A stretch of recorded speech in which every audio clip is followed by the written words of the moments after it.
मेरी प्यारी साध संगत जी, राधा स्वामी जी। साध संगत जी, आज बाबा जी ने क्या फरमाया है तो चलिए हम सुनते हैं। संगत जी, बाबा जी को आज दुनिया भर में करोड़ों लोग प्रेम करते हैं। संगत को बस पता लगने की देर होती है कि फलानी जगह बाबा जी आ रहे हैं। संगत जी ज़रूरी से ज़रूरी काम तक छोड़कर उस जगह पहुंच जाती है। अपने गुरु के प्रति इतना प्रेम देखकर बहुत अच्छा लगता है। लेकिन संगत जी, आज ज़्यादातर लोगों को सिर्फ इतना पता है कि बाबा जी का पूरा नाम क्या है और बाबा जी ने कौन से साल और महीने से गद्दी संभालनी शुरू की थी। लेकिन आज हम आपके लिए बहुत मेहनत करके बाबा जी से जुड़ी ऐसी जानकारियाँ लेकर आए हैं जो आपने शायद पहले नहीं सुनी होगी। बाबा जी के जन्म पर कौन सी घटना घटी थी, बाबा जी का बचपन कैसे बीता, कौन से स्कूल से पढ़ाई की, कौन से कॉलेज से कौन सी डिग्री हासिल की, कहाँ से नौकरी की, कौन से देश में अपना प्रोफेशनल जीवन शुरू किया, किनके साथ शादी हुई, कितनी संतानें हैं, किस लिए हुजूर महाराज जी ने बाबा जी को ही गद्दी के लिए चुना था, और ये भी विस्तार से बताएंगे। जिस दिन बाबा जी की पत्नी श्रीमती शबनम कौर जी ने चोला छोड़ा था, उसके अगले ही दिन डेरे में सत्संग होना था। तब बाबा जी ने एक बहुत ही बड़ा फैसला लिया था। संगत जी, आइए अब शुरुआत करते हैं इस अद्भुत सफ़र की। संगत जी, जब जब मानवता भटकी है, तब तब मालिक खुद किसी न किसी रूप में संसार में अवतार लेते हैं। पुराने युगों में मालिक ने भगवान राम, भगवान कृष्ण जैसे महापुरुषों का अवतार लिया, और आज के युग में संत महात्मा अवतार लेते हैं। ऐसे ही एक दिन आया 1 अगस्त 1954 का। उस दिन एक पावन आत्मा जो परम सत्ता से निकलकर मानव रूप में धरती पर आई, अनगिनत आत्माओं के उत्थान और मार्गदर्शन के लिए अवतरित हुई। लाखों करोड़ों को आध्यात्मिक राह दिखाने हेतु यह दिव्य जन्म भारत के पंजाब राज्य में स्थित मोगा नामक स्थान पर हुआ।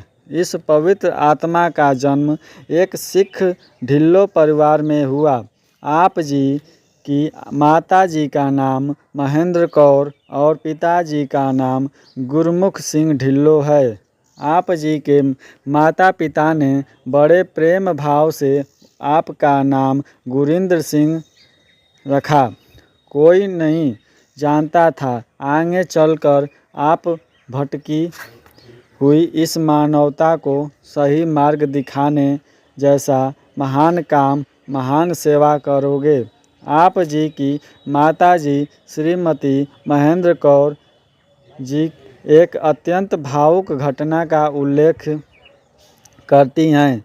वे बताती हैं कि जब बाबा जी का जन्म हुआ तो जन्म के बाद पूरे 3 दिन तक उन्होंने अपनी आंखें नहीं खोली।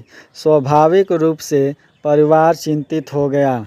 सब सोचने लगे, बच्चे ने अब तक आंखें क्यों नहीं खोली। यह बात माता जी ने अपने घर में साझा भी की और माता पिता मन ही मन चिंता करने लगे।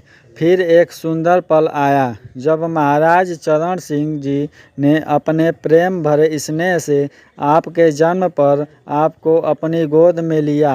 जैसे ही महाराज जी ने आपको स्पर्श किया, उसी क्षण आप जी ने पहली बार अपनी आंखें खोल दी। इस पर महाराज जी ने मुस्कुराते हुए प्रेम से कहा, इन्हें शायद मुझसे थोड़ी नाराज़गी थी, इसलिए अब तक आंखें नहीं खोल रहे थे। बाबा जी के पिताजी श्री गुरमुख सिंह ढिल्लो एक सिख किसान परिवार से संबंध रखते थे। उनका मुख्य कार्य खेती बाड़ी था। और पूरा परिवार सरल, सच्चे और मेहनती जीवन का पालन करता था। बाबा जी की प्रारंभिक शिक्षा की बात करें तो उन्हें बचपन में ही बोर्डिंग स्कूल भेजा गया। उनका विद्यालय था द लॉरेंस स्कूल, सनावर, जो कि हिमाचल प्रदेश में है। वहीं से बाबा जी ने अपनी इंटरमीडिएट तक की पढ़ाई पूरी की।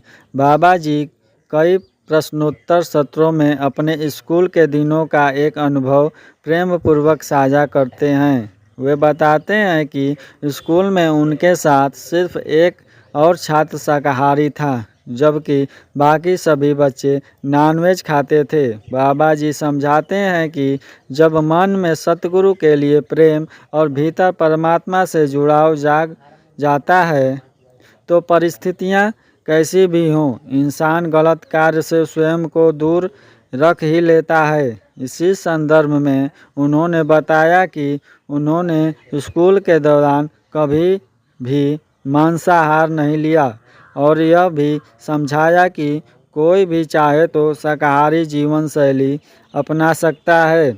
अब बात करते हैं बाबा जी की कॉलेज शिक्षा की। स्कूलिंग पूरी करने के बाद बाबा जी पंजाब लौट आए और उच्च शिक्षा के लिए पंजाब विश्वविद्यालय चंडीगढ़ में प्रवेश लिया।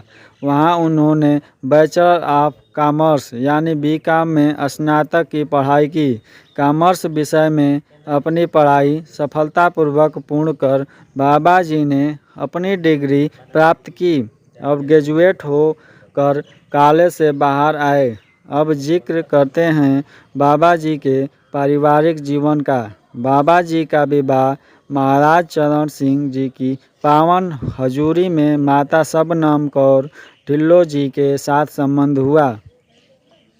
बाबा जी की 2 संतानें हुई, जिनमें से एक बेटे का नाम गुरप्रीत सिंह ढिल्लों है और दूसरे बेटे का नाम गुरकीरत सिंह ढिल्लों है। 27 नवंबर 2019 को बाबा जी की पत्नी श्रीमती शबनम कौर जी ढिल्लों ज्योति ज्योत समा गई थी।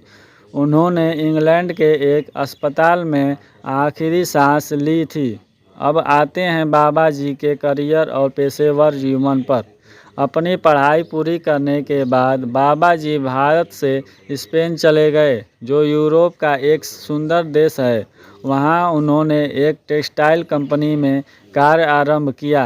शुरुआती दिनों में स्पेन में बाबा जी डीसीएम में सेल्स विभाग के अंतर्गत काम करते थे।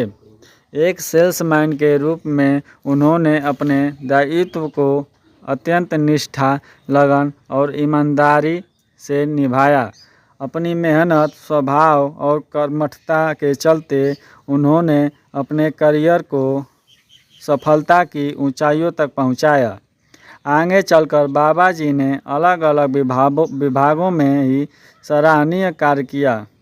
स्पेन में बाबा जी ने एक होटल में भी काम किया था, लेकिन उस समय उन्हें यह आभास नहीं था कि आगे चलकर उनका मार्ग पूरी तरह बदलने वाला है और उन्हें एक बहुत महान, दिव्य और जिम्मेदार भूमिका निभानी है।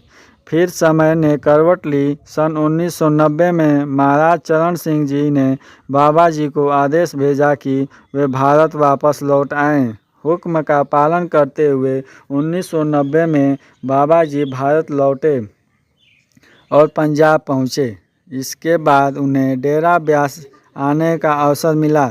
वहां बाबा जी ने कुछ समय तक महाराज चरण सिंह जी के साथ रहकर सेवा की और डेरे में ठहरकर अपने दिन बिताए। उस समय बाबा जी को यह आभास बिल्कुल नहीं था कि भविष्य में क्या होने वाला है। उन्हें लगा कि वे कुछ दिनों की छुट्टियां बिताने आए हैं और इस दौरान सेवा का सौभाग्य मिल रहा है।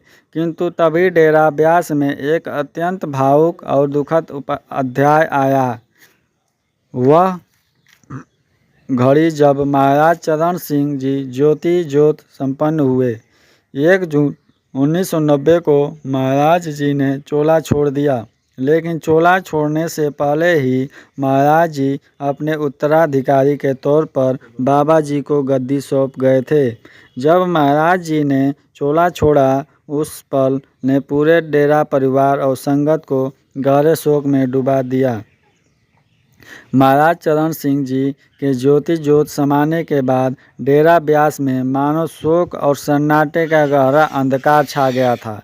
उसी समय जब यह प्रश्न सबके मन में था कि आगे डेरा किसके मार्गदर्शन में चलेगा, तब स्पष्ट हुआ कि उनका उत्तराधिकारी कोई और नहीं बल्कि गुरिंदर सिंह ढिल्लों जी यानी बाबा जी होंगे।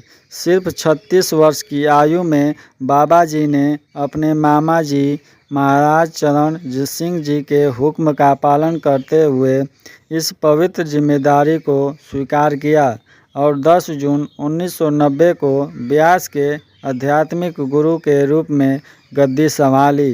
हालांकि बताया ये भी जाता है कि बाबा जी की दस्तारबंदी भले ही 10 जून 1990 को हो गई थी, लेकिन बाबा जी ने जिम्मेदारी उसी साल के अगस्त महीने से शुरू की थी। शुरुआत में बाबा जी ने तब तक सत्संग ना करने का भी फैसला ले लिया था जब तक सत्संग पंडाल को इतना बड़ा नहीं बनाया गया कि सारी संगत आसानी से पंडाल में बैठ सके, क्योंकि बाबा जी जब देखते थे तो संगत के कुछ लोगों को पंडाल के बाहर धूप और बारिश तक में बैठना पड़ता था। जब पंडाल पूरी तरह बनकर तैयार हो गया तो बाबा जी ने सत्संग की शुरुआत की थी।